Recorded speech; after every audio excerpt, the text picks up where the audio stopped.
अस्सलाम वालेकुम।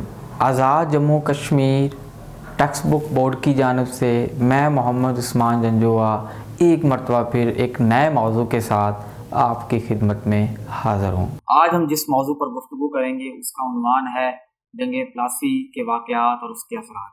हम अपनी प्रीवियस वीडियो में इसका पस मंज़र और इसके असबाब और उन फैक्टर्स के ऊपर बात कर चुके हैं जो कि इस जंग की तरफ जो है राह हमवार की जिन वाक़यात में।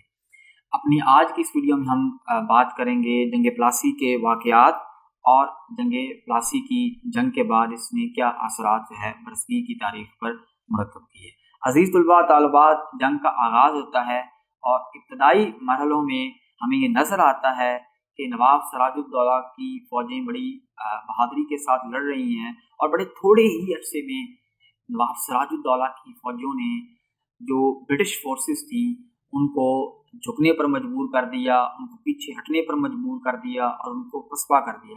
मगर बाद में इस जंग के अंदर एक बहुत बड़ा ट्विस्ट नज़र आता है, यानी कि मीर जाफ़र और दूसरे गद्दार जो थे जिन्होंने पहले से ही सीक्रेट एग्रीमेंट किए हुए थे, उन्होंने क्या किया, उन्होंने लॉर्ड रॉबर्ट क्लाइव की फोर्सेस को ज्वाइन कर लिया और जिसके नतीजे में क्या हुआ कि नवाब सिराजुद्दौला की जो फ़ौज थी वो उनके मुकाबले में बहुत कम हो गई।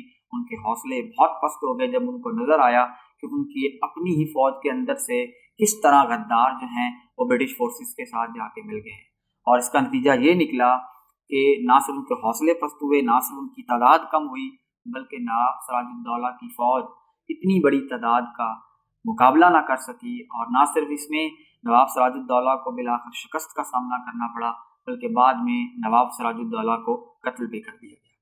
अब अगर हम इसके असरात की बात करें तो तारीख के अंदर हमें पता चलता है कि हिंदुस्तान की तारीख के ऊपर इसने बहुत गहरे असरात मुरतब किए। यानी कि इस जंग के बाद हमें जो बरतानवी साम्राज्यत है, बरतानवी जो कॉलोनियलिज्म है, उसका हमें आगाज़ नज़र आता है हिंदुस्तान के अंदर कि किस तरह वो आहिस्ता आहिस्ता आहिस्ता हिंदुस्तान को अपनी कॉलोनी बनाना शुरू कर देते हैं। उसके 3-4 बड़े इंपॉर्टेंट इम्पैक्ट्स हैं, असरात हैं। नंबर 1 ये कि इस जंग के बाद जो ईस्ट इंडिया कंपनी की फ़ौज थी वो मॉरली, वो पॉलिटिकली और मिलिटरली बहुत मजबूत हो गई थी। यानी उसके जो हौसले थे वो बहुत बुलंद हो चुके थे इन टर्म्स ऑफ मिलिटरली और दूसरे तमाम हवालों से। दूसरा सबसे बड़ा इसका इम्पैक्ट ये था कि मीर जाफ़र ज़हार है जिसने लॉर्ड रॉबर्ट क्लाइव और ईस्ट इंडिया कंपनी की मदद की थी, उसको क्या किया, नवाब सिराजुद्दौला के मुकाबले में बंगाल का हुक्मरान बना दिया, जिसने क्या किया, बंगाल के रिसोर्सेज का बेदरीग इस्तेमाल किया और ईस्ट इंडिया कंपनी को इतना फ़ायदा पहुंचाया कि वो इकनॉमिकली आहिस्ता आहिस्ता आहिस्ता दूसरी जो लोकल जो कम्युनिटीज़ हैं, लोकल जो फ़ौजें थी डिफरेंट हुक्मरानों की, उनके मुकाबले में ज़्यादा पावरफुल होती गई।